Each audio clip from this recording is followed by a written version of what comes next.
Hi, guys. Good evening, everybody. And hello, Stephanie Barton Farkas, my special guest. So Hi, nice to Susan. see you. Wow. Thank you so much for making yourself available and coming on live tonight. We're so excited about your upcoming training, and people will find out more in just a second. I know some of the people here have already signed up because every new voice talent needs a few accents. You sure do, guys, because you're going to find out why in just a few minutes. And I'm so glad all of you are here this evening, really. Quick reminder to turn your phone off so you can give us your full attention. Turn off that phone, that text, that chat. And I want to remind you about our podcast. Has anyone found that yet? Listened yet? I'll tell you why it's really good. It's not about me. It's about you. So, what we do on the Great Voice podcast every episode is we invite a couple of members of our community on. That's you guys. And I actually coach someone, each of my guests, through some copy, which means when you listen, you're getting a free masterclass just for tuning in. And it's really great stuff. So I just want to remind you to check it out. It's anywhere and everywhere you listen to your podcast on Apple, on Spotify. We're already I think we're starting our third season right now. So I think you'll get a lot out of it and enjoy it. So check it out, please. And our new website has been updated with resources and a calendar and easy access to our member portal. So if you haven't been there recently, go there too. All right. Now, I want to know, and we have Donna in support. Hi, Donna, at our Hello, support desk Susan. in outside Magnolia, Texas. Good to see you. Good to see And a lot you. of folks who might be new to our community here tonight. So, if this is your first time on one of our spotlight trainings, lucky you, because it's a very special evening. And Jim Hewitt is one of them. Hi, Jim. Jim read You're the smart to squad. come. Come on in the chat and write first time. This is a great night for you to come and join us. Anybody else? And if you are a regular, we celebrate that too, and you can let us know. But Rita's here. Look at this. And Rita, Cynthia. Cynthia, Bill. It's also from Texas. Yep. Ken is a Second time. two-timer. David Peterson's a regular. Wouldn't be a spotlight training without our very own David Peterson. Not at all. Or Kevin Conlon also comes. I see a nice friendly Yep. face Erica's there. first time. Only my second. Uh, Tootie, of course, is a regular. Mhm. Marilyn, welcome, Marilyn. Tony Smiles. We Lydia. love Tony Smiles. What a smart, but Tony does already doing a lot of character work. So you're going to love meeting Stephanie. Sherry's been here a few times. Hmm. Troy's first time. Miles is a regular, so is Brian. Stephanie, Hmm. this is the place where voice talent come every week. We really have such a great group of folks, and they're from all across America. And we might even have some people from overseas too. Who's meeting Lori? Lori, keep your eyes on the road. Good to have you. Charles Yes. been here for a while. Drayden. Tootie Hi, calls it the Great Drayden. Voice family. We appreciate that, Tootie. Renee's first time. Mhm. Neil, welcome, Neil. Good job to come on over. All right. So we're going to talk about accents and dialects tonight. I've never done something like this before, Stephanie, and I'm so excited because I've been, I'm a voiceover artist with over 30 years experience, and there have been so many times I've had the opportunity to do accents and dialects. I have not been prepared, so I don't want that for our people. I want them to meet you and get to know you. And in just a minute, we'll learn more about why. But why listen to me? There's new people on here. I'm the signature voice of Citibank. I was the voice of AT&T for years. I'm a former radio person. I was on the Howard Stern show way back in the day. But all I do now is voiceover. I'm full-time doing this for over 30 years. And I founded greatvoice.com to bring you along with me. And we are so proud that we have helped launch literally thousands of voiceover careers in all the years we've been training people, Stephanie. And we love doing it. I have an incredible team. And I've written a few books. Speak to Influence is one of them. A lot of you have Voiceover Secrets Exposed, my book. And I've been featured in major media like New York Times, CNBC, and ABC News. Now, this lovely lady over here, this actor, is Stephanie Barton Farkas. Hi, Stephanie. Yeah, so Hiya. Stephanie won in 2008 the Innovative Theater Award for Best Actress. You played Queen Elizabeth, both and off Broadway. Stephanie, what was that like to play Queen Elizabeth? I tell you, it was quite a thing. She's, the Queen, Queen Elizabeth I. So British accent. There's a point in the play where she removes her wig and she's bald.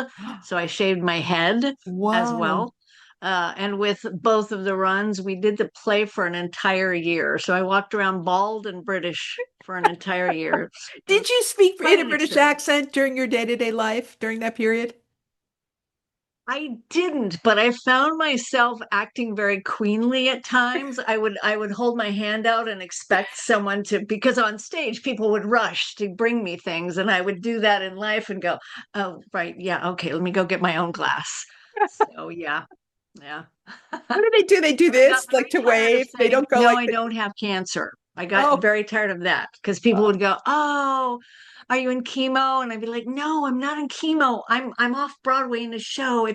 I'm fine. I'm very healthy. Yeah. So it was an odd thing at times.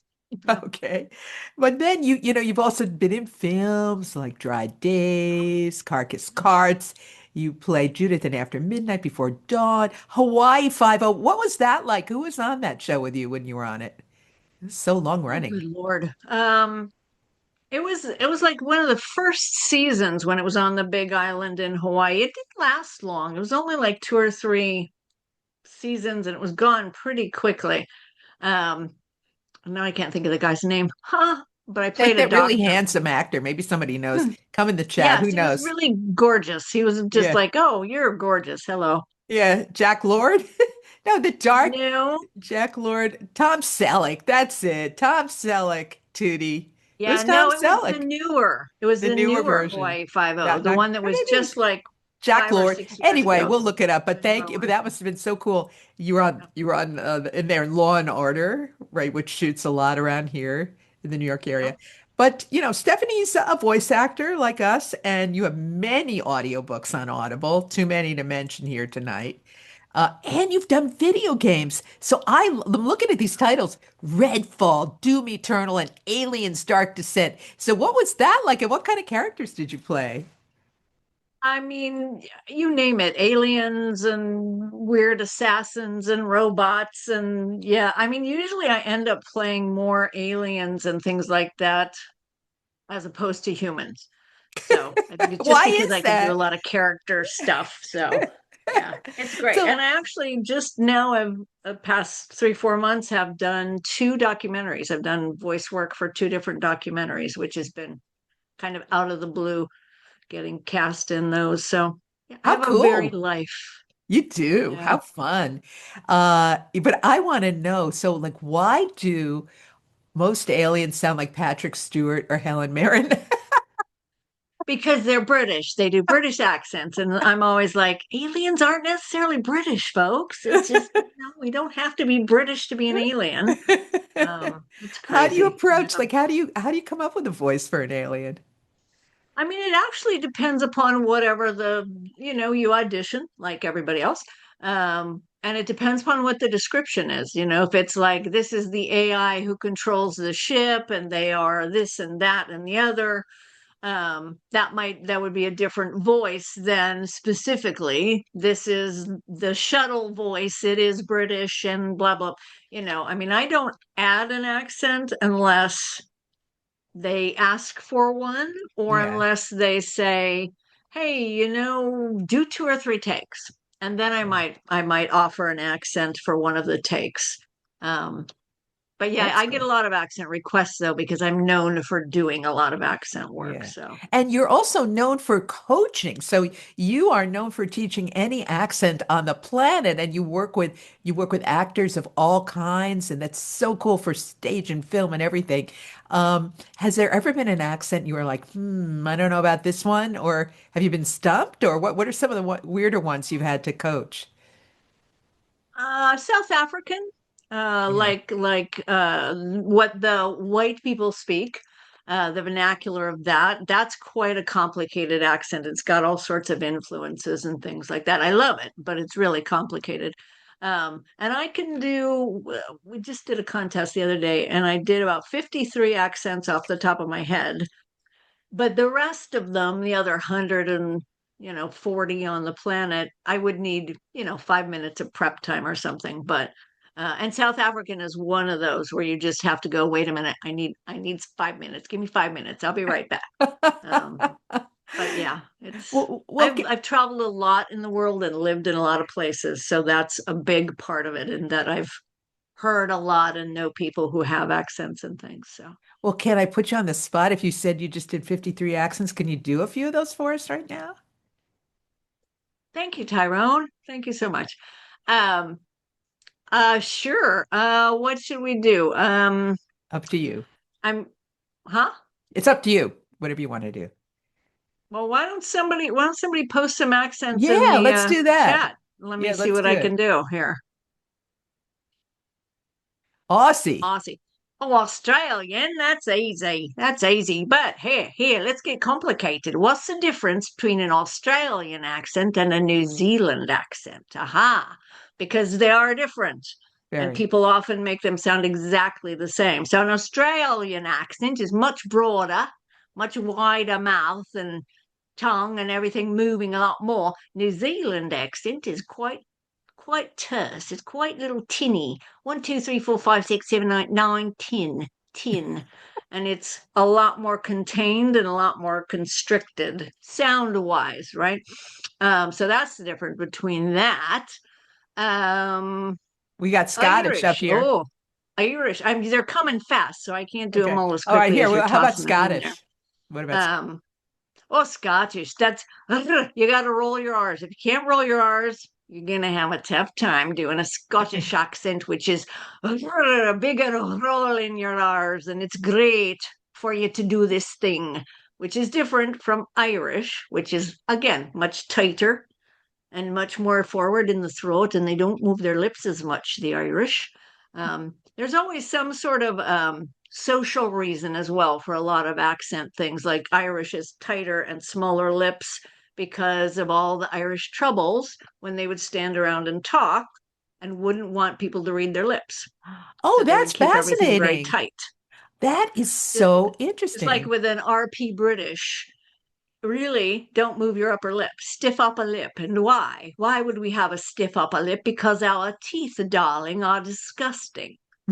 Because Brits are really well known for having horrifying teeth. So that's a little part of the don't move your upper lip if you're a high ranking British because your teeth are hideous and we shall all spit out our tea if you show us.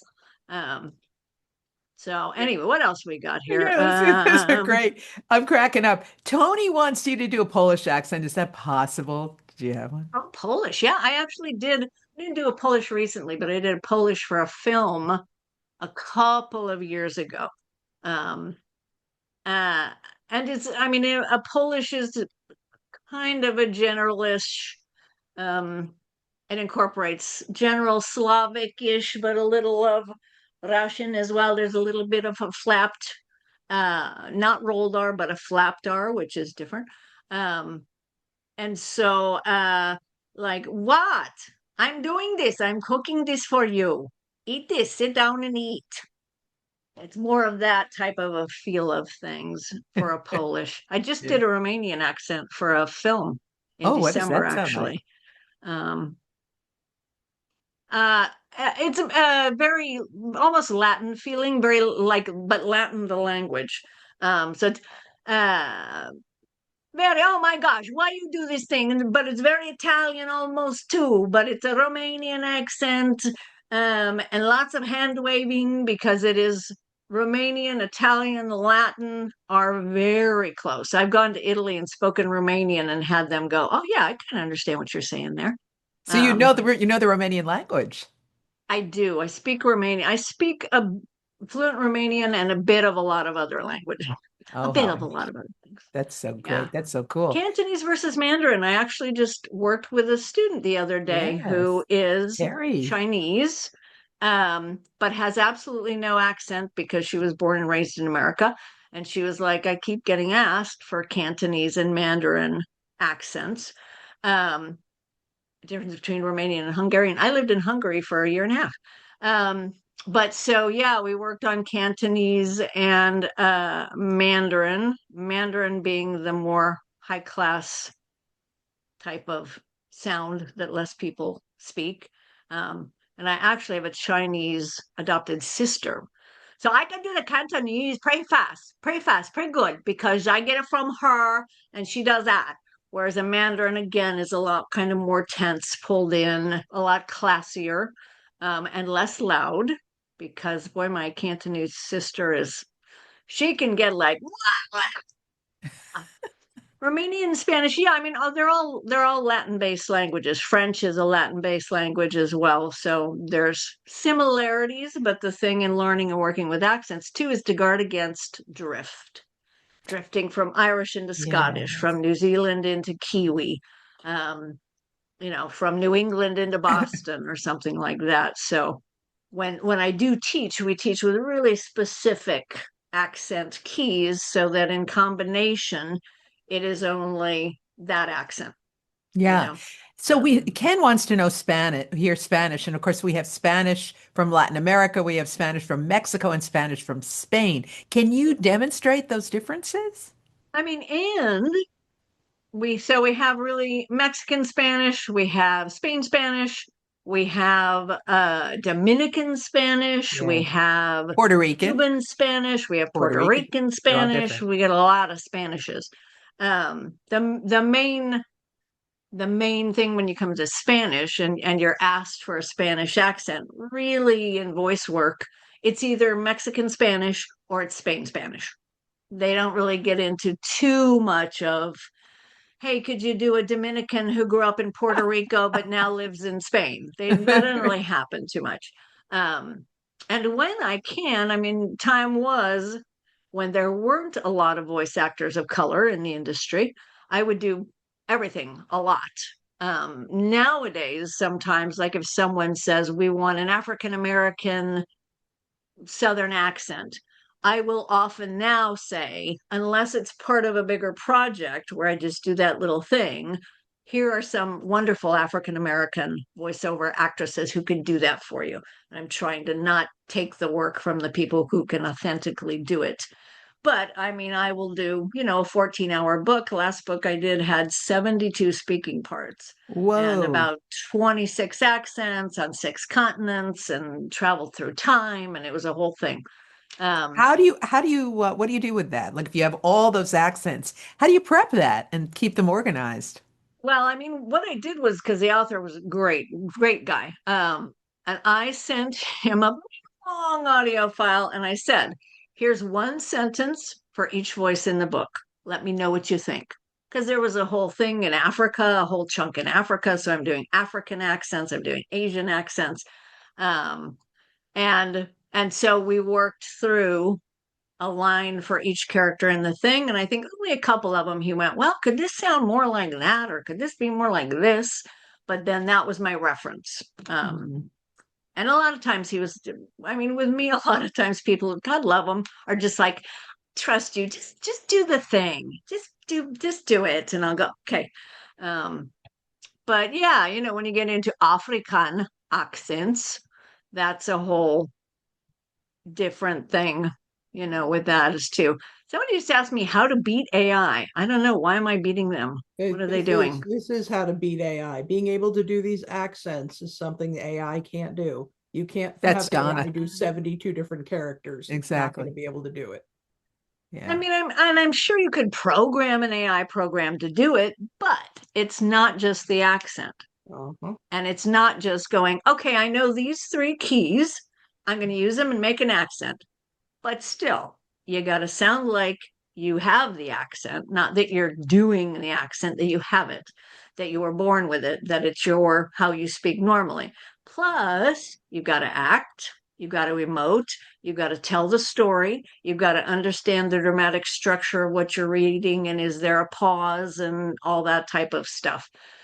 So it's more than just the accent. We can't get away with just an accent because that No, we gets can't. boring to the listening ear after a while. You And know, not just that, it's shallow, like you're saying, Stephanie. it's absolutely shallow. So this is what people need to understand, guys. when you work with, Stephanie, you're not just an accent coach, you're an actor. You're really an acting coach that has accents. And you have a method because often a big mistake I see newcomers make is that they start with the accent before they've built the character.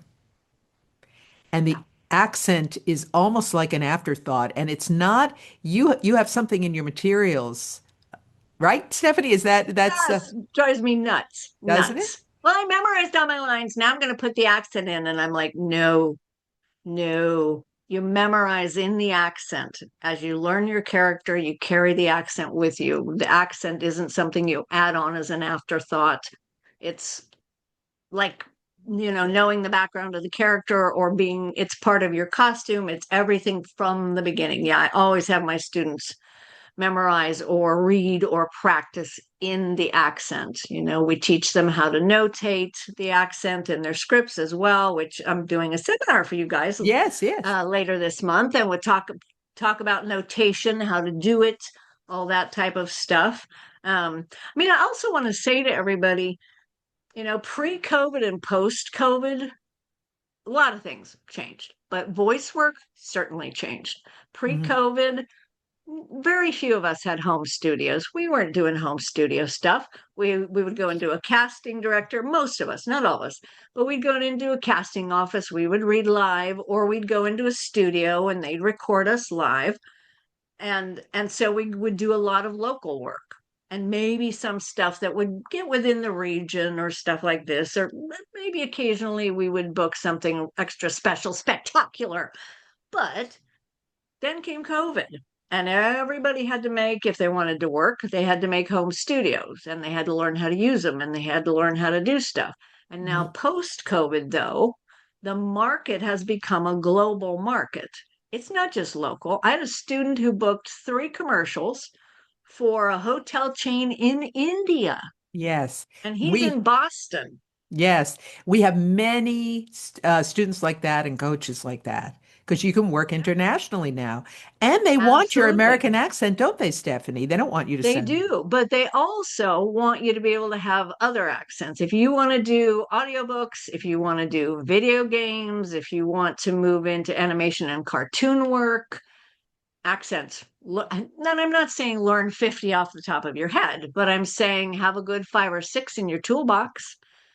As well, from the opposite side of things, if you are an actor, a voice actor who has an accent, who already has an Indian accent or a Spanish accent or a New England accent or a Massachusetts accent, you should, if you want to make yourself more castable, you should be able to not lose your accent because that causes a lot of psychological trauma, but you should know how to mitigate it. You should know how to make it much less so that or to switch it on and off so you can do a standard American, which is me right now talking standard American.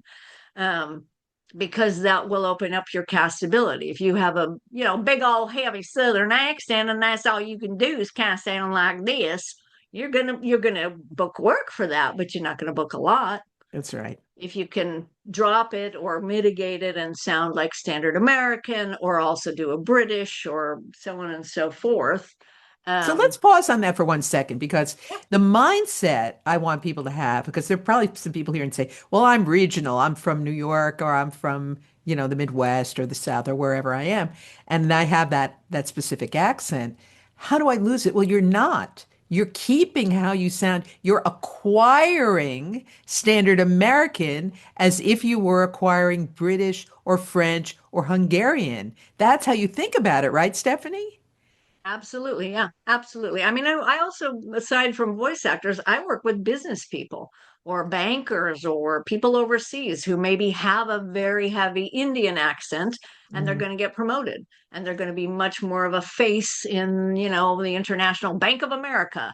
And they know nobody can understand me. I have to sound more westernized. I will work with them to deconstruct the accent a bit, not lose it, but just to Right. get it to a point where they're confident, where they step into their new promotion feeling great and they do kind of sound more westernized, which will benefit their career. So I actually work at accents from both angles, learning and losing or mitigating.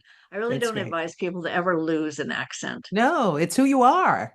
It's And we it's see your memories, it's it's your your memories, grandma's it's sound. your It's, soul. And yeah, I'm always exactly. amazed. There are a lot of Australian accents actors who do American work here in the United States. Sarah Yep, Snook comes to mind, who yep, was yep, on she's incredible. She's been on Broadway and she was yep, on Succession.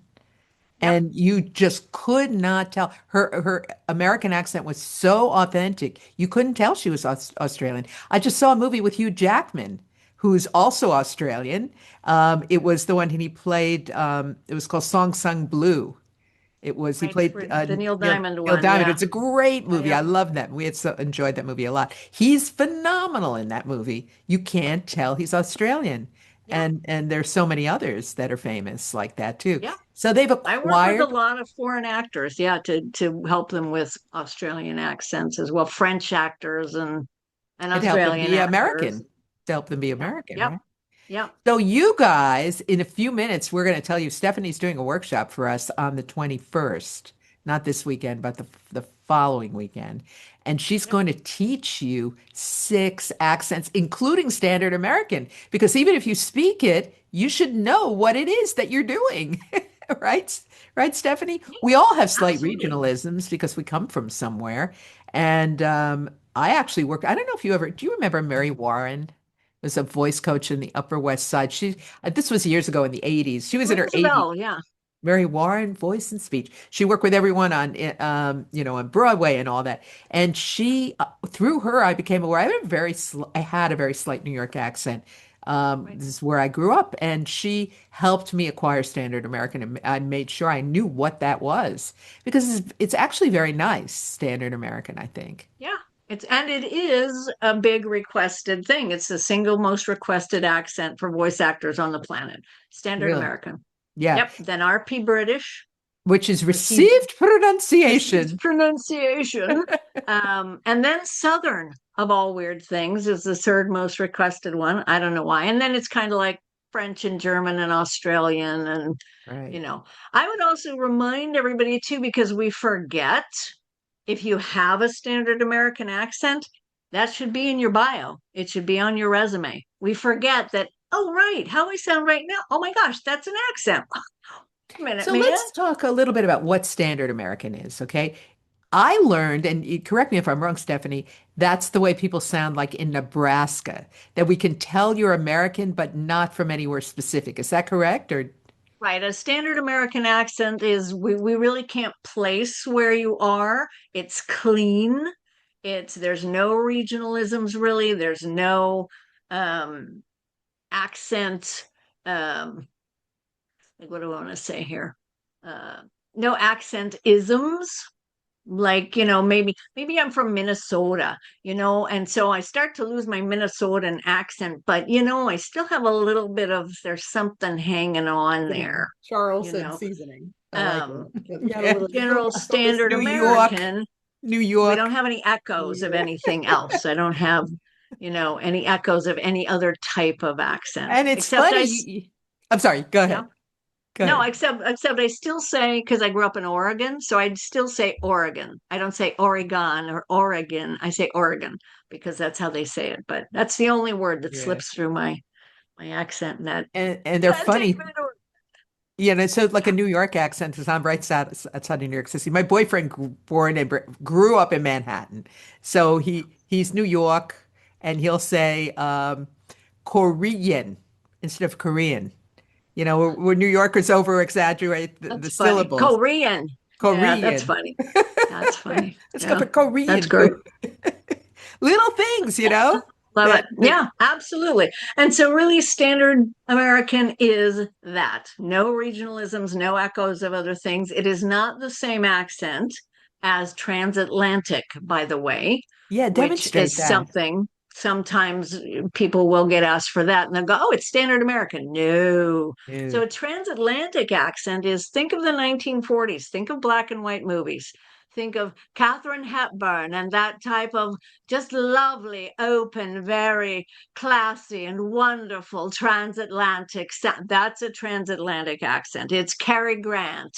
It's that 1940s black and white movies thing that, again, we kind of can't really place it. Where's it coming from? It's more of an affectation, but it is an accent. It is Yeah. a viable sound, And they right? were So trained to do that. You would not become an absolutely. The actor without studios that. train those suckers and beat them with sticks. No, I'm kidding. But they definitely, no, a mid-Atlantic is something else. A transatlantic is that thing. A mid-Atlantic is in the middle of, right? Transatlantic is much more that international thing of, won't you take my trunk and put it on the airplane? Thank you so much. That's a transatlantic, right? That's exactly. Uh, it just depends upon where you're That's what at. I'm going to remember. Won't you take my trunk and put it on the airplane? Thank you so much. That's so funny. That's great. Yeah.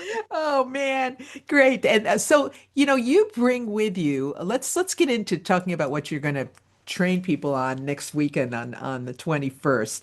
So you teach, people are probably going, "Oh my goodness, how am I going to learn an accent?"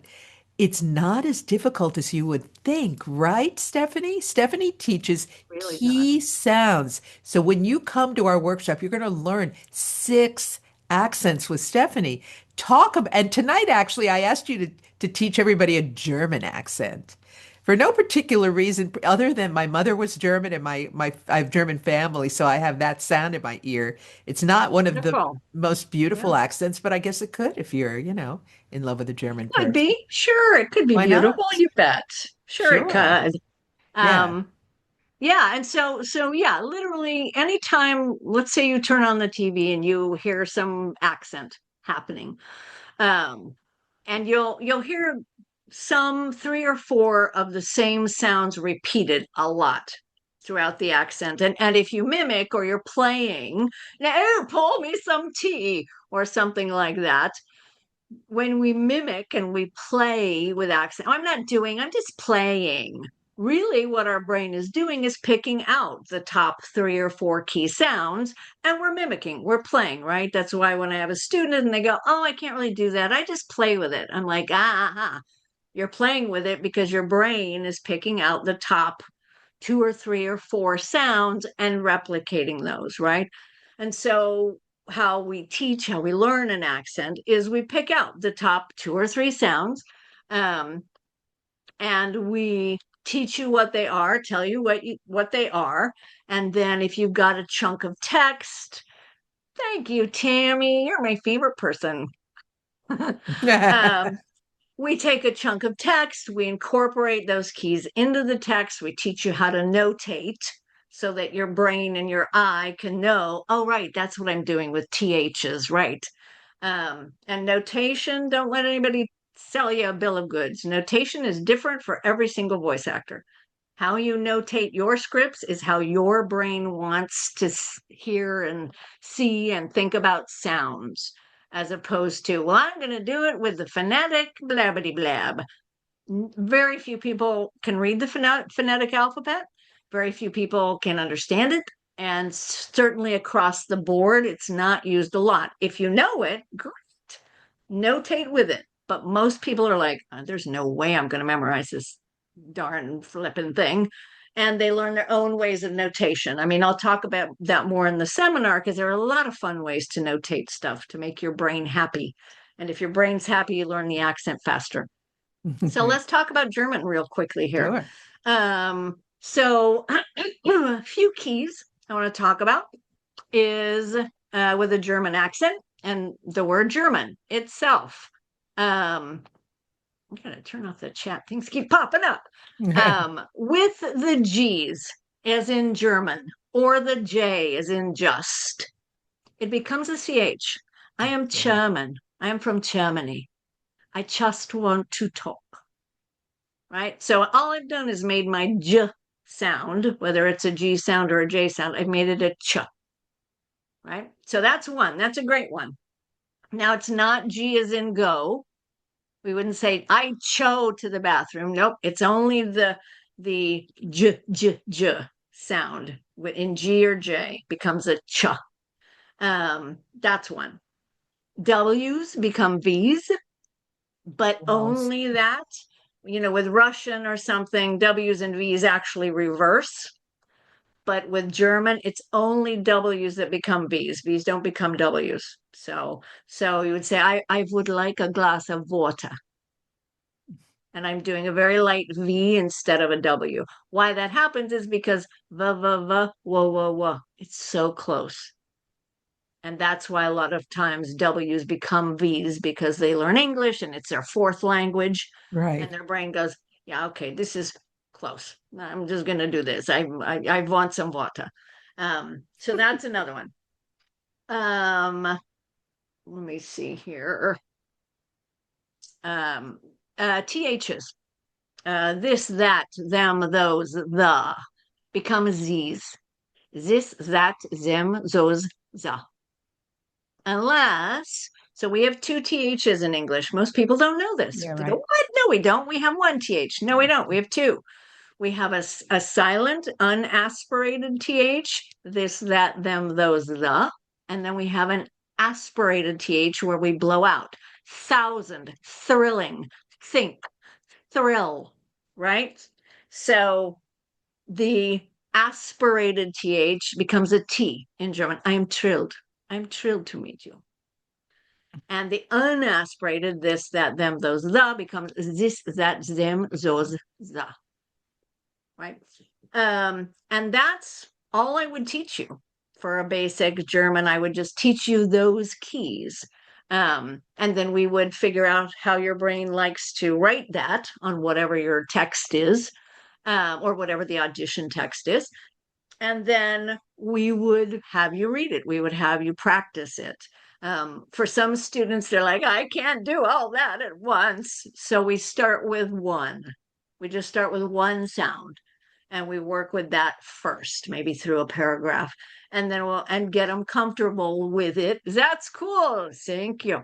Um, and then we would add in a second one and kind of layer that in. But again, I mean, most of you are just, how many of you also do live acting on camera work?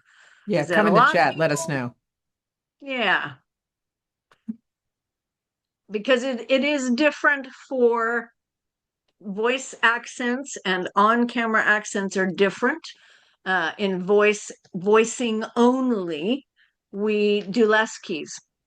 We do less accent keys because a Because listening ear has to be able to identify it pretty quickly and hear it pretty solidly. So it continues to listen and it doesn't go, wait, what is that? Is that Irish or Scottish? I don't know. What do you think? I don't know. And by then we're four paragraphs down the road and they've missed everything we've said because there's 14 accent keys. Um, for voice acting, we do much less accent keys so that they can identify it pretty quickly, get it, and continue to listen, right? If I'm on camera, I can layer in 6, 7, 8 keys as long as I can be understood because the camera films my lips move as well. And we all lip read. We don't realize we do it, but we do. We lip read, read body language, there's costumes, there's a lot of things helping me. I can be more complicated on camera because you can watch my lips move and you'll process that even if you don't realize it. But for voice work, you don't get to see my lips move, right? So you need 2 or 3, maybe 4 keys that you can immediately go, oh, that's that thing. It's not Scottish, it's Irish. I get it. And then you're listening to the rest of the story or the documentary or the audiobook or whatever it is that you're doing, right? So that's why we uncomplicate for That's voice. great news because just about everybody here is doing voiceover. Some people do stage, but they're here to do VO. Does this make sense, you guys? Let's check in with our people. Yeah. Is Stephanie resonating with you? Steven says, Stephen goes, wow, "This that is was fantastic. fantastic. Yes, it Yep. makes sense. Look at all these. Yep. Yeah, you can give us some Yay. thumbs up, some hearts. Great. Wonderful. Yippee. Yay. Well, let me I'm ask you, glad. how would you guys like to be coached by Stephanie in our upcoming Oh, workshop? me, me. Learned 6 accents from Stephanie Yeah, in yeah, one day. 6 of them, including standard American English, even if you speak that's it. right. Yeah. And I mean, again, too, yeah, if you have an accent, great. But if you're like, well, I keep getting this one thing and I can't move out of that thing, and I suspect it's because of my accent.